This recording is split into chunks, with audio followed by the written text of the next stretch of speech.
Hello everyone, and today we are taking a look at the final Timesplitters game in the series, which is entitled Timesplitters Future Perfect, which is the third game in the Timesplitter series, if you're keeping score.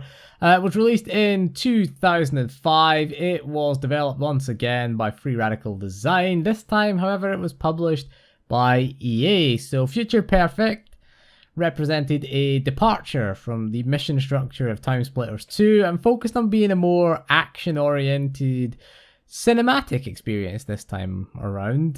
We play as Cortez this time in every single time period instead of the different characters that were from that particular time period. Of course, you were Cortez, but you kind of morphed into that other character in Timesplitters 2. The story is pretty similar to Timesplitters 2, it's just the method of storytelling has been revised. It is designed to be more like other console shooters of the time, meaning Halo type thing. Luckily the multiplayer is mostly intact. It did have the addition of online multiplayer for the PlayStation 2 and the Xbox version that was added into the mix.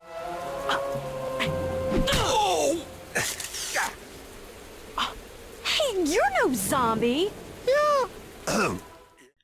Future Perfect, much like its predecessor, is available for the PlayStation 2, original Xbox, and GameCube. So if you own one of those consoles, pop the disc in and play it. Sadly, the PlayStation 2 and the original Xbox versions online modes are no longer active, so you can't play it online anymore. At least officially. I don't know if there's any unofficial ones. I haven't looked into that. Xbox Live was shut down a fair few years ago, and I don't know what happened to the PS2 one. So you can play the GameCube version if you own a Wii, naturally, because it's compatible with every GameCube game. The PS2 version, however, can only be played on a fat launch model PlayStation 3. And the Xbox version, like Timesplitters 2, is not compatible with the Xbox 360, so you're going to need an original Xbox in order to play it. So if you want to play it on a modern system, once again, we're looking at emulation on a PC preferably. So you've got a choice of PCSX2 or Dolphin. Now on Dolphin, there are very little issues getting the game to run. I got it to run with 4K texture scaling.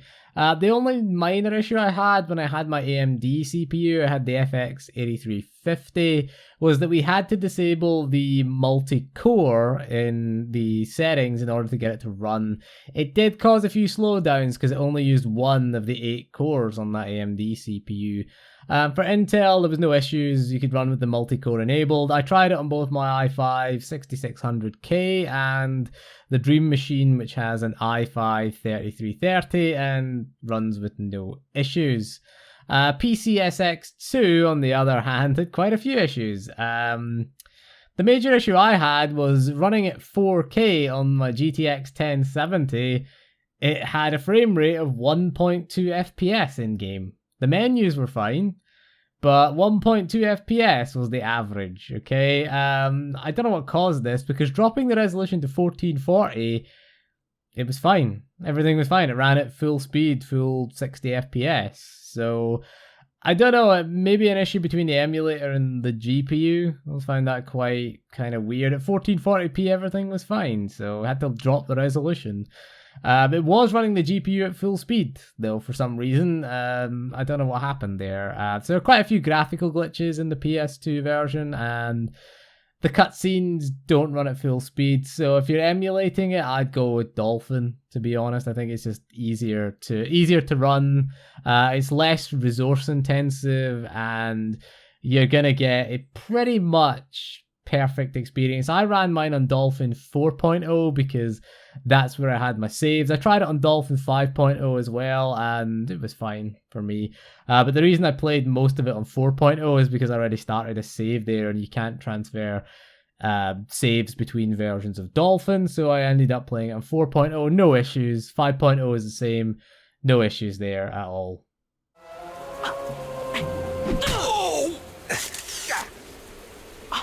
Hey, you're no zombie. Yeah. Right, so on to Boying It now. So Timesplitters Future Perfect is harder to find than Timesplitters 2, so expect to pay quite a bit more for it. The PS2 version in the UK sells for around £10 to £15. In Trumpland, you're looking at $25 to $40. The GameCube is going to be considerably more expensive. In the UK, it's going to be £20 to £30. Again, Trumpland, it's $40 to $50. Quite a steep increase there. The Xbox version, however, in the UK, you can find it between £5 and £10. I found a lot of them under £5 realistically as well.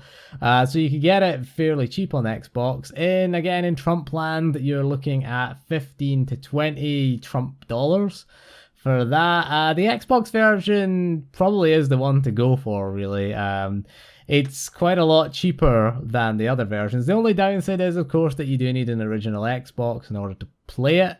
So when the game launched, it did have Xbox Live support. I'm guessing that's why there's plenty of Xbox copies out there, because if you wanted the online gaming, you had to, you could add the PS2 one, but the PS2 one wasn't as good, put it that way. The online service of the PS2 was quite underdeveloped. Xbox Live was clearly the superior online service at the time, but of course Xbox Live support has now ceased, so there are more copies on sale, making it so that's why it's I think it did sell more copies, because when I looked for it, there was way more Xbox versions for sale.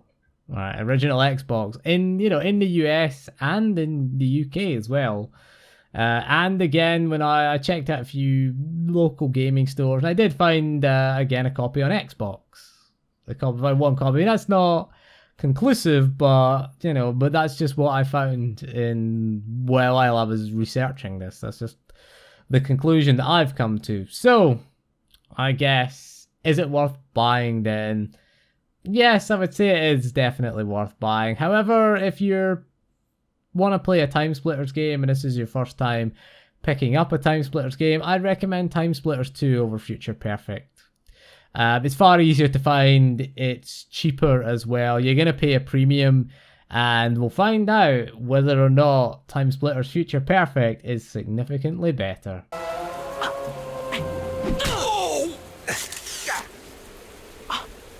You're no zombie. Yeah. Right, so let's find out if it's any good or not. So we'll start off with the single player campaign, shall we? So Future Perfect's campaign, it does have many improvements over Timesplitters 2, but however, in some ways it is inferior. Okay, we'll start with the positive, shall we, of Future Perfect. It is far more consistent in its design over Timesplitters 2. Timesplitters 2's mission design varied wildly in terms of quality. The good was really good in Timesplitters 2, but the bad was quite bad. There was a few really bad missions in Timesplitters 2. There's a much better narrative in Future Perfect, as you're playing as Cortez, who of course this time is fully voiced, instead of Timesplitters 2 where you just morphed into the other characters at the start of the level, and there was only a little bit of story at the start of the level, whereas there's story that goes on throughout the level, so it does lend more personality to the story. It also uses time as a gameplay mechanic, so you'll often get help from your future self. Like, for example, I'll show you in the footage there, you get a key for a door from your future self, and then you have to jump through the time wormhole to go back and help your past self, because obviously if you don't do that, you'll create a time paradox. So that was quite interesting little mechanic there. We'll get to the things that I didn't like about Future Perfect. I didn't like the fact that it altered the structure of the missions to be almost unrecognizable from previous games in the series. Doing things like increasing the difficulty no longer gave you increased mission objectives, and the mission objectives themselves were much more streamlined and made straightforward. You're less likely to fail a mission by messing up an objective in this one. In Timesplitters 2, you could clearly see the lineage that made its way all the way back to GoldenEye. But Future Perfect, it feels like they're trying to do something more, well, at least more modern at the time, be more in line with something like Halo, which isn't inherently bad, but it did just feel so different to the others in the series. So we'll move on to the multiplayer now, which is pretty much the same as Timesplitters 2. The only exception is that online support was available at the time. It's not available now. All of the modes from Timesplitters 2 make a return. You've got the Arcade League, the Arcade Challenge mode. Arcade Custom has been renamed to just Arcade, which is the main multiplayer mode. Features all of the customizations and modes that you would expect from the previous game. You still have to unlock modes and characters by playing through Arcade League mode. So Arcade League is like a sort of trial of the multiplayer where you play against bots. All of the characters now have fully animated intros, complete with voice lines now, some of which are hilariously funny. Challenge mode, again, is mostly the same. This time they've added cat racing, which is pretty bad. And you can murder snowmen with a sniper rifle, if you're into that sort of thing. So what's the main reason to play this game? Well, the story for me, if you're buying it in 2017, I would say the story is amazing. It's hilariously funny. It's basically just a spoof of many other games and movies. You've got levels you've got a James Bond inspired level that's set in the 1960s where you help Harry Tipper. You've got like the typical Bond villain with the cat as well, which was the inspiration for the cat racing. You've got a House of the Dead inspired level, which is set in the 90s. It even has an on-rail shooter section where you fight a boss with an obvious weak spot. You've got a Terminator-inspired level, which is just hilarious. You get a robot buddy who becomes corrupted and gains a personality, which causes it to spout movie one-liners as it murders its fellow robots. But yeah, the story is amazingly good. So if you like sort of comedy, if you like a comedy story or things that do parodies, you'll love Timesplitters Future Perfect. It definitely has the best story of the game, any game in the series.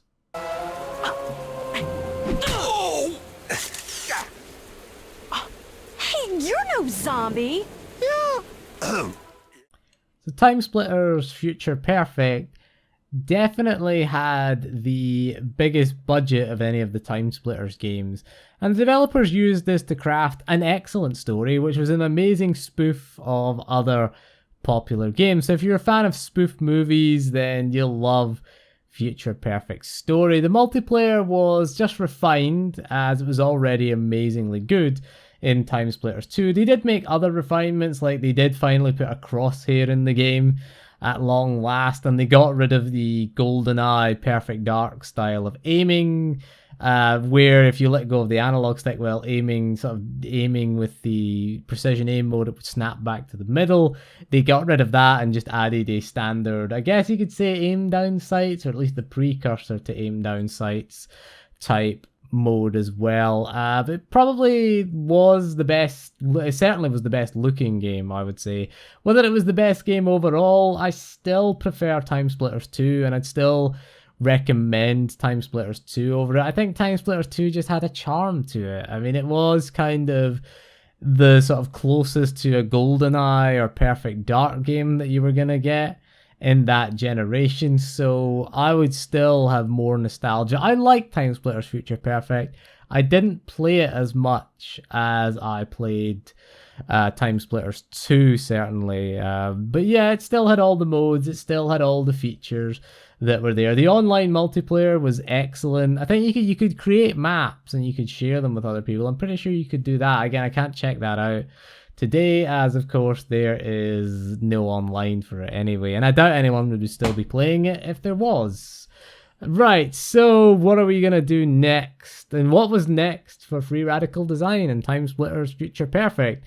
Did they go on to make a PS3 and Xbox 360 version of this game? Well, no, this was the end of the line for Timesplitters, pretty much. They did try to get, of course, Timesplitters 4 out, and try to get a Timesplitters 2 HD remake out, but they certainly didn't get a publisher to pick up those games. And our next video is going to discuss their next game, which was the PlayStation 3 exclusive Haze. And here we go. I've not been looking forward to this because I remember being pretty hyped for Haze at the time, but we'll discuss Haze in that video. We'll get to play Haze again. I tried to forget it existed. So we'll check out that then. And anyway, that is all for this video. So thank you for joining me, and we'll see you again soon. And goodbye.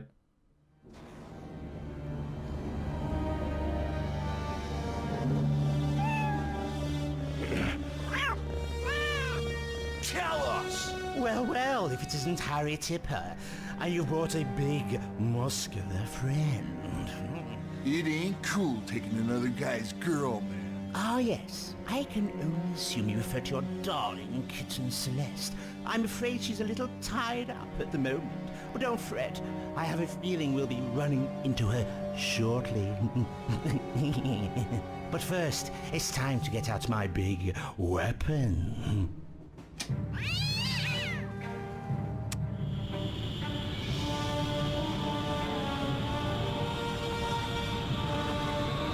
Unfortunately, I won't be around to watch it blast off.